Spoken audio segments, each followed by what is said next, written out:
Good day mga ka-agri. Yung araw po ay nag-routine deleting po tayo sa ating mga lakatan dito. Kasi nga unti-unti nang lumalagana kasi yung sigatoka. So kailangan po talagang mag-deleting na tayo dito. No?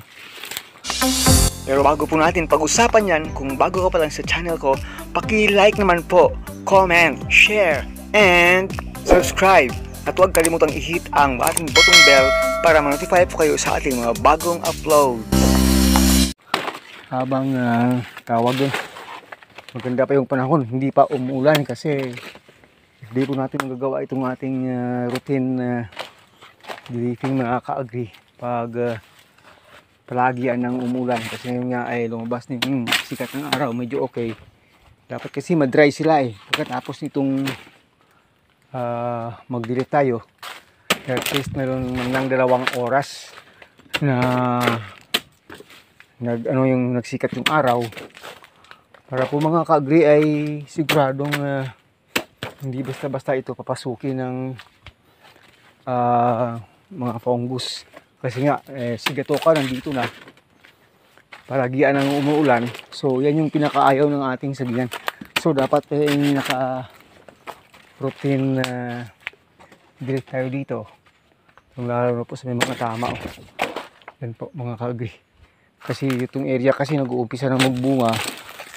Hindi na kasi maging maganda pag marami na talagang may tama ng sigatoka dito.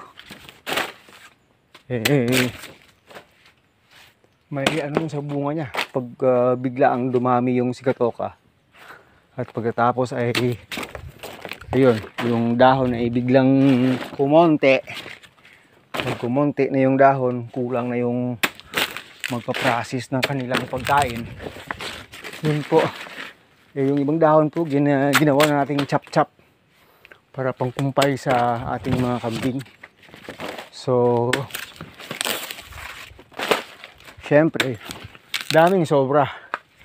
Hindi naman mauubos ng ating kambing. So, yung mga sobrang old na talaga, na may tama na talaga ng sigatoka, ay dapat na talagang makuha na.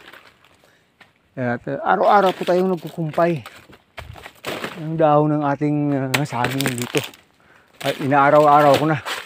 Kasi yung ating yung ati kasing napier grass ay hindi na basta makakalabas dito sa usbong ng mga dahon ng saging. Mahina na yung pagtubo ng ating napier grass.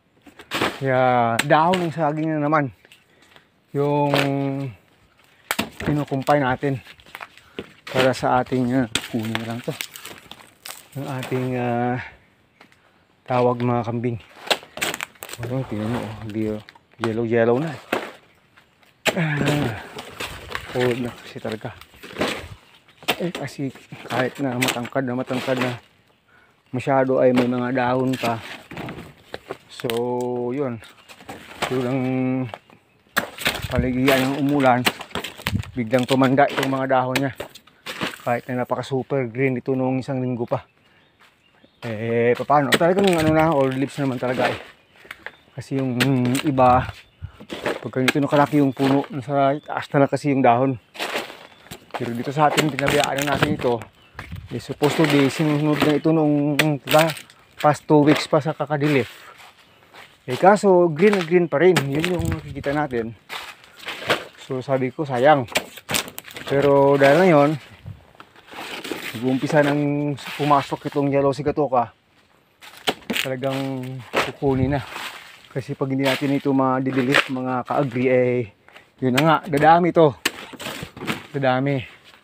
So hindi naman natin basta-basta na makakat ito kung palaging umulan. Ngayon kasi gumaganda na talaga yung yung sikat ng araw. So napaka-timely. Tingnan nyo po. Kunin talaga. Putulin. Yan po. Sa iba po kasi, pagkatapos po kasi nito ay nag-i-spray sila ng fungicide. Pero sa atin dito hindi po. Hindi natin ginagawa yun. Pag putol, wala lang. Pag talagang marami yung tama ng sigatoka, yun, nag-i-spray tayo ng wood vinegar. Pero pag ganito lang, naku, napaka-limited lang nito. Napaka-konti lang po nito compare po sa ibang mga taniman ng lakatan na nakikita natin, mga ka-agri. So yan, dilif-dilif lang. Ang dami kasing dahon eh. Yung saging kasi, pag lumabas na yung bunga, kahit man lang mayroong 8 dahon yan, na okay pa, walang ano, kaya niyang mapaganda yung bunga niya. Eh, pag ganito na yan, sobrang dami, 10 hanggang 100 ng dahon, sobra-sobra na rin. So, minsan kailangan rin talagang bawasan sa ilalim para pagkaroon po ng daanan yung sikat ng araw at ng hangin. Nang sa ganun ay parang guminhawa na rin yung pakiramdam natin dito, pati yung mga saging natin. Yun talaga yung mga basic na mga tawag na mga reasons bakit ba magdi-leafing, to prevent the more fungus to step up, at saka para maganda na rin tingnan. Kasi pag ganito po kasing walang old leaves kang makikita, maganda po kasi tingnan na puro green na lang lahat. Yun ba? Ewan ko lang kung kita nyo yung mga ginagawa ko.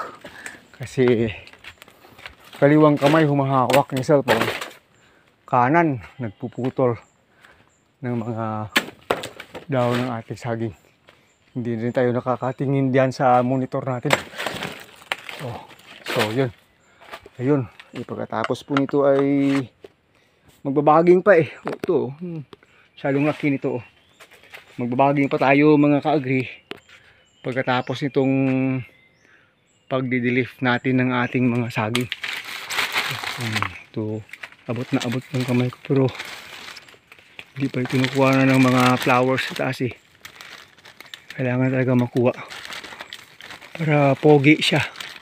Pag ready for harvest, pogi siya. Wala siyang mga flower sa taas. Ano pa? Taas naman tangkad. Hindi ko kaya. Kaya lang muna. May ayagdan ko na yan. Nakuha po talaga ito. Yan po. Nakuha. Para maganda talaga. Ayan. Ayan. Kukunin yung mga flowers na yan. At itong kanyang puso, pwede nang putulin. Ayun lang, ganyan lang pag nagputol tayo. Ganyan lang. So, yun. Balikan natin mamaya dito pag na tayo, nagbaging dito. Pakita ko sa inyo dito sa taas. Ito po, ito, ibabaging na rin ito. Kailangan talaga magbaging. Itong una nating tinaman dito ay puspusan po natin nag-dilif kanina dito. Kasi ang dami na eh. Kaya pag yung tingnan, ganyan na lang po tingnan. Parang puro na lang green at saka plastic na makikita natin. Pero dito sa ilalim, nandito na yan. Lahat ng mga dahon. Dito sa one line lang na yan. Yan po. At sa next dito, wala. Kasi dito yung dadaanan talaga ng tubig. Ito kasi, ano lang ito. Tarambakan ng mga puno at dahon at dyan lang yan mabubulok para magiging organic fertilizer. Tapos ito, hindi pwedeng lagyan dito. Dito na naman yan.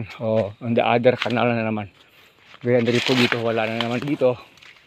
At saka dyan na naman. Yan po. Ganyan yung setup dito sa akin. Sa aking paglalakatan. Ang in between ng line na dito, dyan yung mga dahon. At next wala. Next dyan naman yung mga dahon. Kaya pag makikita ninyo yung ginagawa natin dito, ganyan po yung itsura niya pagkatapos na po nating mag-leafing. Yan po. Ayan.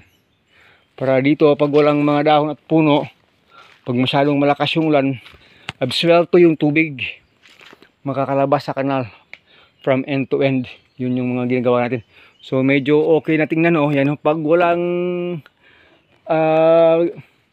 Old leaves kasi maganda kasi siya tingnan. Malinis kasi siya tingnan mga ka-agree. At yung sikat ng araw makakapasok na pati sa lupa. Medyo mabawasan yung toxicity ng fungus at bacteria sa ilalim. Mabilis na rin mag-dry. Kung noon kailangan nating palaging basa kasi nga rainy summer season, ngayong ramang rainy season. Dapat ganun po. Palaging matatamaan yung sa ilalim ng sikat ng araw kung pwede, para po hindi lalaganap masyado yung bacteria, yung fungus, yung viruses, para po hindi rin lalaganap yung kanyang mga sakit. Yun o, ganda ng tingnan o, ganun na po siya. So sa iba nga mga taniman makikita natin gaya ng Mindanao area po, minsan makikita natin nakabaging na yung bunga gaya nito. Pero yung dahon sa taas, 4 nga na lang minsan 5, yun lang. Pero sa atin napakarami pa rin kasi ng dahon. So masasabi natin walang problema talaga sa pagganda ng kanyang bunga kasi nga more than enough pa yung dahon. O doon, marami pa akong ibabaging doon, hindi nagbaging. Ay, kakain na naman ng oras yan. Bagbaging pa lang. So yun po mga ka-agree, pinakita po natin sa inyo kung paano ba tayo mag-routine de-leafing. O dito tayo kaninang galing, dito sa pangalawang area natin. So ganito na itsura. Malinis kasi tingnan pag wala talaga sa ilalim, sa itaas yung mga may tama ng sigatoka. Pag yung nasa ilalim magiging brown na lahat, magiging fertilizer na lang. So ito na yung mga na-chop-chop natin na dahon, gawing pangkumpay sa ating mga kambing. Hanggang dito na lang, maraming salamat po. Agritechnics TV po, nag-routine de-leafing na po tayo para sa pagpaganda ng ating sagingan na lakatan. Hanggang sa muli, God bless us all. Mabuhay ka magsasakang Pilipino. Thanks for watching. God bless us all again.